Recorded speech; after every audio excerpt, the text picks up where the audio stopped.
नमस्कार, आप देख रहे हैं हेडलाइंस न्यूज। दिन भर की ताज़ा खबरों के लिए अभी सब्सक्राइब करें, साथ में बेल आइकन भी प्रेस कर लें। खबरों में आगे बढ़ने से पहले वीडियो को लाइक जरूर करें और अपने दोस्तों के साथ ज्यादा से ज्यादा शेयर करें। और आप किस राज्य शहर से न्यूज को देख रहे हैं, कमेंट में जरूर लिखें। पश्चिम बंगाल की मुख्यमंत्री ममता बनर्जी ने कैबिनेट में बड़ा फेरबदल किया। उन्होंने बीजेपी से टीएमसी में आए बाबुल सुप्रियो समेत 9 नेताओं को मंत्रिमंडल में जगह दी है। सुप्रियो के अलावा स्नेहा सास चक्रवर्ती, पार्थ भौमिक, उदयन गुहा, प्रदीप मजूमदार, ताजमुल राजपाल ने कैबिनेट मंत्री के तौर पर शपथ दिलाई। वहीं आदिवासी नेता बीरबाहा हांसदा और विप्लव राय चौधरी ने राज्य मंत्रियों के तौर पर ही शपथ ली। मंत्रिमंडल में यह फेरबदल ऐसे समय हुआ है जब टीएमसी स्कूल नौकरी घोटाले में प्रवर्तन निदेशालय द्वारा पार्थ चटर्जी की गिरफ्तारी को लेकर विपक्ष के निशाने पर है। मोदी सरकार ने गन्ना किसानों को लेकर बड़ा फैसला लिया है। कैबिनेट ने गन्ने के उचित और लाभकारी मूल्यों को 15 रुपये बढ़ाकर 305 रुपये प्रति क्विंटल करने का फैसला लिया। पीएम मोदी की अध्यक्षता में हुई कैबिनेट की बैठक में इस पर फैसला लिया गया।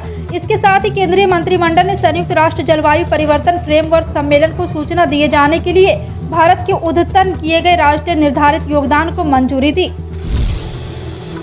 अमेरिकी वरिष्ठ राजनयिक नैन्सी पेलोसी की ताइवान यात्रा के कारण चीन बुरी तरह भड़क गया है। पेलोसी की यात्रा से ताइवान और चीन के बीच तनाव बढ़ गया है। अमेरिकी राजनयिक की यात्रा के विरोध में चीन ने ताइवान के चारों युद्धाभ्यास के नाम पर जंगी साजो सामान उतार दिया है। ऐसे हालात में अगर ताइवान और चीन के बीच युद्ध शुरू होता है तो दुनिया भर इसका क्या असर पड़ेगा, यह जानना जरूरी है। ताइवान चीन के बीच जंग की स्थिति में मोबाइल, लैपटॉप और कार से लेकर कई चीजों पर सीधा असर पड़ सकता है। जी हां, आपको बता दें कि अगर चीन ताइवान पर हमला करता है तो इस तरह की पूरी दुनिया के सामने चीन का संकट खड़ा हो सकता है। गेहूं के बाद अब दुनिया भर में चावल का संकट पैदा हो सकता है। दरअसल देश के कई इलाकों में बारिश नहीं होने के चलते धान की बुआई पर असर पड़ा है, जिसके चलते इस वर्ष चावल के उत्पादन में बड़ी कमी आ सकती है। भारत दुनिया में चावल का सबसे बड़ा निर्यातक देश है। वैसे ही रूस यूक्रेन के चलते पूरी दुनिया में गेहूं की कमी को देखने को मिली, जिसके चलते गेहूं के दाम में जबरदस्त इजाफा देखने को मिला। गेहूं को महंगा होने के चलते आटा और उससे बनने वाली चीजें महंगी होती गई, जिससे महंगाई बढ़ गई। अब महंगाई के इस दौर में चावल का संकट खड़ा हो सकता है, जिसका सामना पूरी दुनिया को करना पड़ सकता है। पश्चिम बंगाल, उत्तर प्रदेश समेत कई राज्यों में बारिश की कमी के चलते धान की बुआई में 13% की कमी आई है।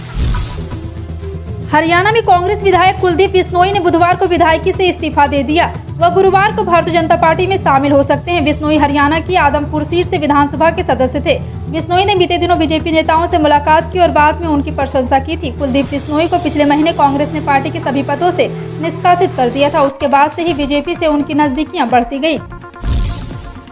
संसद सत्र में बीजेपी सांसद रामकृपाल यादव ने पटना यूनिवर्सिटी को केंद्रीय विश्वविद्यालय का दर्जा देने का मांग किया है। जी हां, आपको बता दें कि उन्होंने कहा है कि बिहार के लोग लंबे समय से पटना यूनिवर्सिटी को केंद्रीय दर्जे की मांग कर रहे हैं। इस ओर भी केंद्रीय शिक्षा मंत्री एक बार ध्यान आकर्षित करें। इस दौरान बीजेपी सांसद ने सरकार की ओर से राष्ट्रीय रेल और परिवहन संस्थान को गति शक्ति विश्वविद्यालय में परिवर्तित करने की संबंधी बिल को भी तारीफ की है। वहीं शिक्षा मंत्री धर्मेंद्र प्रधान ने बुधवार को कहा है कि देश में आधारभूत ढांचे के विकास और वैश्विक स्तर पर जरूरत को देखते हुए परिवहन के क्षेत्र में एक केंद्रीय विश्वविद्यालय बनाने की दिशा में काम किया जा रहा है। इस दौरान उन्होंने शोर शराबे के बीच लोकसभा में केंद्रीय विश्वविद्यालय संशोधन विधेयक 2022 को चर्चा और पारित करने के लिए रखा।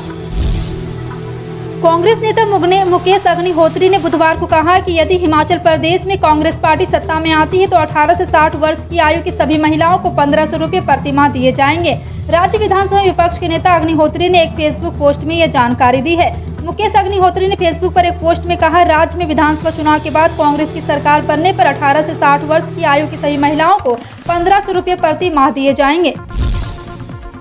दिल्ली सरकार ट्रांसजेंडरों के लिए अलग शौचालय का निर्माण करेगी। दरअसल दिल्ली सरकार ने हाई कोर्ट को जानकारी देते हुए कहा कि दिल्ली सरकार ट्रांसजेंडर लोगों के लिए अलग शौचालय निर्माण की हर संभव कोशिश कर रही है। दिल्ली सरकार ने कहा है कि शौचालय निर्माण कार्य को फास्ट ट्रैक पर किया जाएगा। साथ ही ये भी कहा है कि अभी दिव्यांग व्यक्तियों के लिए जो 505 शौचालय बनाए गए उनका इस्तेमाल ट्रांसजेंडर कर सकते हैं। दिल्ली सरकार ने उच्च न्यायालय को बताया है कि दिव्यांग लोगों के लिए बनाए गए 505 शौचालय को ट्रांसजेंडर के इस्तेमाल के लिए निर्देश दिया। इसके साथ ही दिल्ली सरकार ने कोर्ट से कहा है कि ट्रांसजेंडर्स के लिए अलग शौचालय जल्द से जल्द बनाया जाएगा। मुख्य न्यायाधीश सतीश चंद्र शर्मा और न्यायमूर्ति सुब्रह्म प्रसाद की पीठ ने दिल्ली सरकार को 6 सप्ताह में स्थिति रिपोर्ट दाखिल करने का निर्देश दिया है।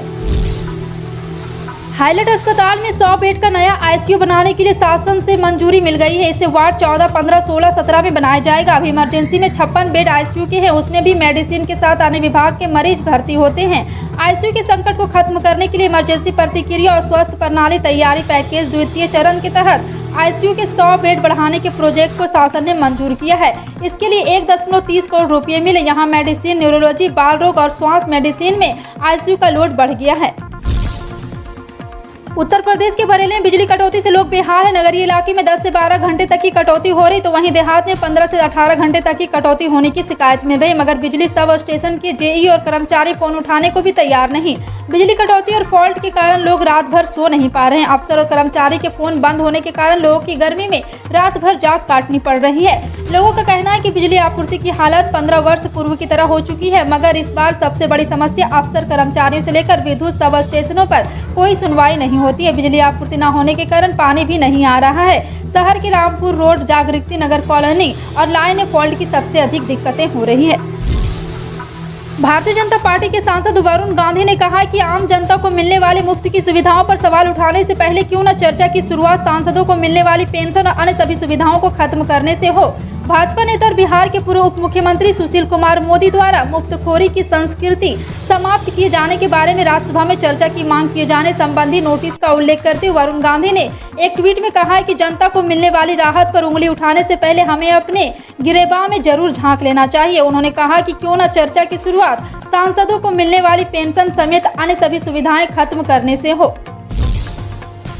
सरकार ने बुधवार को बताया कि चीन एवं दूसरे देश द्वारा विकसित ऐसे 348 मोबाइल ऐप की पहचान की गई और उन्हें प्रतिबंधित किया गया है, जो उपयोगकर्ताओं की जानकारी एकत्र कर रहे थे और देश के बाहर स्थित सर्वरों को अनधिकृत तरीके से भेज रहे थे। इलेक्ट्रॉनिकी और सूचना प्रौद्योगिकी राज्य मंत्री राजीव चंद्रशेखर ने लोकसभा में रोड मेल नगर के प्रश्न के लिखित उत्तर में ये जानकारी दी। सदस्य ने पूछा है कि क्या सरकार ने देश से बाहर सूचना भेजने वाले किसी ऐप की पहचान की और यदि ऐसा किसी ऐप का पता चला है तो क्या उन्हें प्रतिबंधित किया गया है। मानसून ने रफ्तार पकड़ ली है और पिछले कुछ दिनों में मानसून भारी बारिश से दिल्ली समेत उत्तर भारत के कई राज्यों में गर्मी से राहत पहुंचाई। आगे भी बारिश की यही स्थिति रहने वाली है। मौसम विभाग के अनुमान है कि इस हफ्ते दिल्ली में हल्की बूंदाबूंदी से लेकर गरज के साथ बारिश पड़ने का अनुमान है। मौसम विभाग ने कहा कि 5 और 6 अगस्त को ज्यादा से बहुत ज्यादा बारिश हो सकती है। मौसम विभाग ने कहा कि 3 से 7 अगस्त के बीच दिल्ली शहर उपनगरों में हल्की फुल्की बारिश होगी। अन्य दिनों की तुलना में 4 से 6 अगस्त के बीच अधिक बारिश होगी। महाराष्ट्र में शिंदे सरकार आने के बाद ताबड़तोड़ आदेश जारी किए जा रहे हैं। इस बात का अंदाजा केवल इस बात से लगाया जा सकता है कि 30 जून को एकनाथ शिंदे के सीएम बनने के बाद से महाराष्ट्र सरकार 751 सरकारी आदेश जारी कर चुकी है और इनमें से 100 से अधिक आदेश अकेले स्वास्थ्य विभाग से संबंधित है। सरकार की आधिकारिक वेबसाइट पर यह आदेश उपलब्ध है। सरकारी आदेश अनिवार्य रूप से एक अनुमोदन आदेश है, जिसमें विकास संबंधी कार्यों के लिए धनराशि जारी करने की मंजूरी दी जाती है। यूपी के सीएम योगी आदित्यनाथ गोरखपुर के दौरे पर है। इस दौरान सबसे बड़ी खबर यह है कि वह बुधवार यानी कि गोरखपुर को रोजगार और विकास का तोहफा देंगे। दरअसल सीएम योगी की उपस्थिति में मदन मोहन मालवीय प्रौद्योगिकी विश्वविद्यालय में लगे वाले रोजगार मेला के 10,000 युवाओं को ऑन और द स्पॉट नौकरी देने की तैयारी की गई है। इसके अलावा वह नगर निगम की 122.29 करोड़ रुपए की विकास परियोजनाओं का लोकार्पण और शिलान्यास करेंगे। MMMUT आयोजित होने वाले इस बड़े रोजगार मेले में देश की कई बड़ी नामचीन कंपनियां मौजूद होगी और यहां पर बड़ी कंपनियां युवाओं को रोजगार देगी। सीएम योगी कार्यक्रम के दौरान कई युवाओं को ज्वाइनिंग लेटर भी देंगे। चुनाव में जनता से मुफ्त सौगात का वादा करके वोट बटोरने की प्रथा पर केंद्र सरकार रोक चाहती है। केंद्र सरकार ने सुप्रीम कोर्ट से कहा है कि चुनाव में राजनीतिक दलों की ओर से किए गए मुफ्त के वादों से आर्थिक संकट पैदा होगा।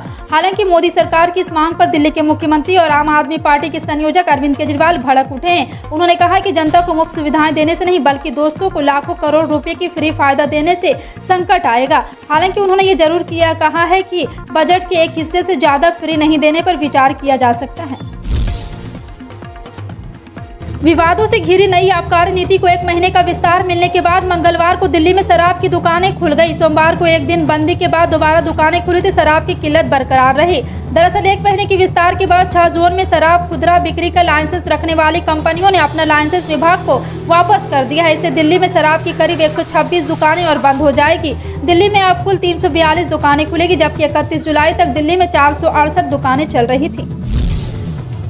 मोदी सरकार ने किसानों की इनकम दोगुनी करने के मकसद से कई योजनाएं शुरू की है। उन्हीं योजनाओं में है पीएम किसान सम्मान निधि।